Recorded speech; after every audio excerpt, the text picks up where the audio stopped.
जहां मुख्यमंत्री विष्णुदेव साय ने नारायणपुर नक्सल ऑपरेशन को लेकर प्रेस कॉन्फ्रेंस की और उन्होंने कहा कि बदलता बस्तर है, संवरता बस्तर है और इसी को लेकर प्रेस कॉन्फ्रेंस की गई है। मुख्यमंत्री विष्णुदेव साय ने यहां मीडिया को संबोधित किया, साथ ही साथ इस प्रेस कॉन्फ्रेंस में उप मुख्यमंत्री विजय शर्मा शामिल हुए। डीजीपी अरुण देव गौतम, आईजी सीआरपीएफ और आईजी बस्तर भी मौजूद रहे।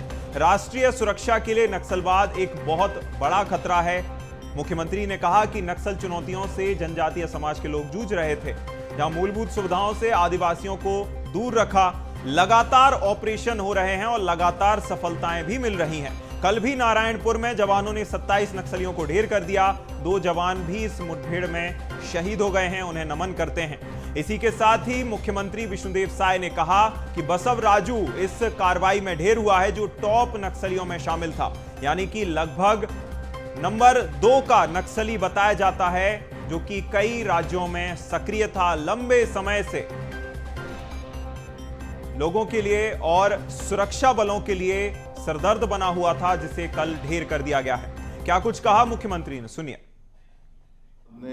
बस्तर क्षेत्र में वहां के नागरिकों और विशेषकर जो हमारे जनजाति समाज के लोग हैं, उनको भय, हिंसा और असुरक्षा के माहौल में जीने के लिए दिवस किया है और उन्हें स्वास्थ्य, शिक्षा जैसे मूलभूत सुविधाओं से भी वंचित इस नक्सलवाद ने कर दिया है।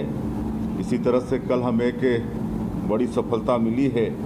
हमारे सुरक्षा बल के जवानों ने नारायणपुर के अबुझमाड़ इलाके में गोलीबारी में 27 कुख्यात नक्सली न्यूट्रलाइज किए हैं। इसमें 2 हमारे जवान भी शहीद हुए हैं, उनको नमन करते हैं। नक्सल आंदोलन की रीढ़ कहा जाने वाला माओवादी का महासचिव और पोलित ब्यूरो का सदस्य बसवा राजू उर्फ गगन्ना इस कार्यवाही में ढेर किया गया है। माननीय मुख्यमंत्री विष्णुदेव साय जी के मुख्यमंत्रित्व काल में अब तक 424 नक्सली मुठभेड़ में न्यूट्रलाइज हुए और कुल मिलाकर 1355 आत्मसमर्पित हैं और 1430 ये गिरफ्तार हुए।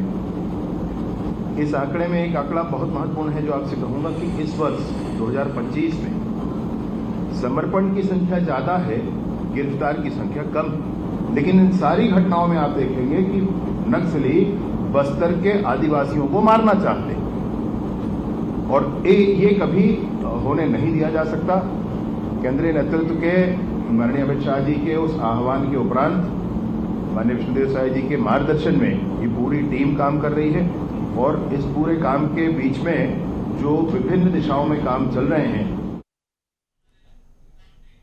और चलिए ज्यादा जानकारी के साथ रायपुर से हमारे स्टेट एडिटर अवधेश मिश्रा जी हमारे साथ जुड़ गए हैं। अवधेश जी, जिस प्रकार से मुख्यमंत्री विष्णुदेव साय ने कहा कि सुरक्षा बलों ने हिट लिस्ट में एक नाम और कम कर दिया है और जिस प्रकार से मुख्यमंत्री ने यह कहा कि टॉप के नक्सलियों में बसव राजू शामिल था, जिसे न्यूट्रलाइज कर दिया गया है, इससे 2 सवाल होते हैं। पहला सवाल तो यह कि किस प्रकार से जो बसव राजू को ढेर किया गया है, उससे किस प्रकार से मोराल हाई हुआ होगा सुरक्षा बलों का। दूसरा सवाल यह कि आगे ऑपरेशन और तेज होगा, किस प्रकार से आगे बढ़ेगा। जी बिल्कुल, देखिए, बसव राजू का नाम जितने साधारण तरीके से लोग ले रहे हैं उतना साधारण नाम है नहीं।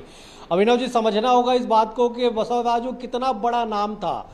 नक्सलियों का नंबर 1 लीडर, नंबर 1 कमांडर, जिसने छत्तीसगढ़ में सबसे पहला बम ब्लास्ट 20 मई 1991 में किया था। मतलब इस बात को समझिए कि अविभाजित मध्य प्रदेश में अगर बस्तर में पहला बम ब्लास्ट कहीं पे हुआ था तो बसव राजू के ही नेतृत्व में हुआ था, क्योंकि बसव राजू पहला ऐसा नक्सली था जिसने लिट्टे से जाके बम ब्लास्ट करने की ट्रेनिंग ली थी, गोरिल्ला वार की ट्रेनिंग ली थी, उसका एक्सपर्ट था। मिलिट्री डिवीजन जो नक्सलियों की उसका चीफ रह चुका था और इतने बड़े नाम को कल डीआरजी के जवानों ने शौर्य और साहस दिखाते हुए ढेर कर दिया।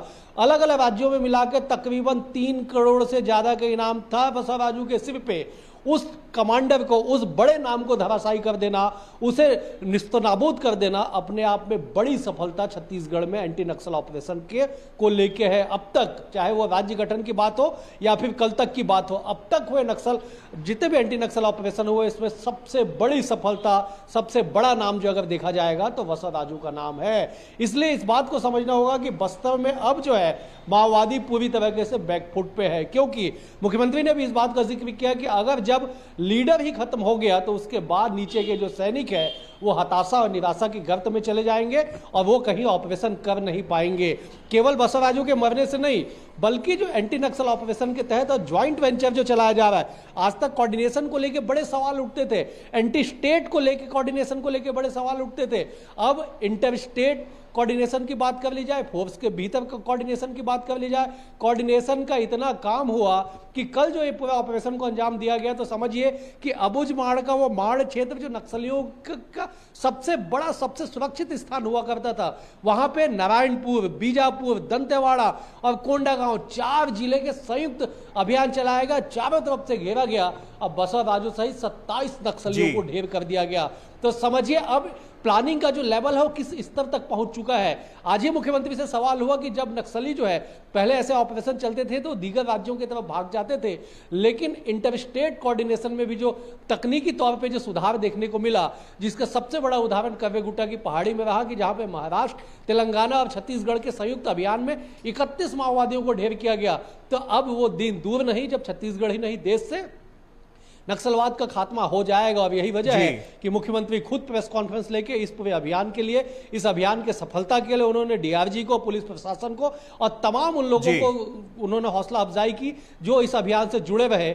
और अब जो है एक ही बात कही जा रही है छत्तीसगढ़ में कि जो तय समय सीमा है उससे पहले ही नक्सलियों का खात्मा हो जाएगा। क्यों? क्योंकि बसव राजू कल के एनकाउंटर में मारा गया। जी अभिनव जी। अवधेश जी, एक और जैसे आपने बताया, इससे एक और सवाल खड़ा होता है। आपने बताया कि इन्वेंटर था, ना कि ये बसव राजू सिर्फ एक खूंखार नक्सली था, इन्वेंटर था। कई तकनीक, कई प्रणालियों का इसने जो है इन्वेंशन किया था नक्सलियों के लिए। और जिस प्रकार से आज जो उप मुख्यमंत्री विजय शर्मा के बयान से भी निकलकर सामने आया कि इस बार एनकाउंटर में ढेर नक्सलियों की संख्या कम है लेकिन आत्मसमर्पित नक्सलियों की संख्या बढ़ रही है, तो जिस तरह से बसव राजू का एनकाउंटर किया गया है, क्या इसके बाद और भी आत्मसमर्पित नक्सलियों की संख्या बढ़ सकती है? अवधेश जी।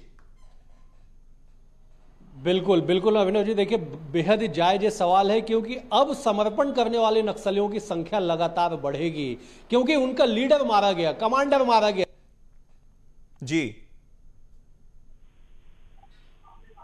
जी बिल्कुल, कहीं ना कहीं आगे हमें और भी आत्मसमर्पित नक्सली देखने को मिल सकते हैं, फ्रीक्वेंसी भी आत्मसमर्पित नक्सलियों की बढ़ सकती है। तमाम जानकारी के लिए बहुत शुक्रिया अवधेश जी।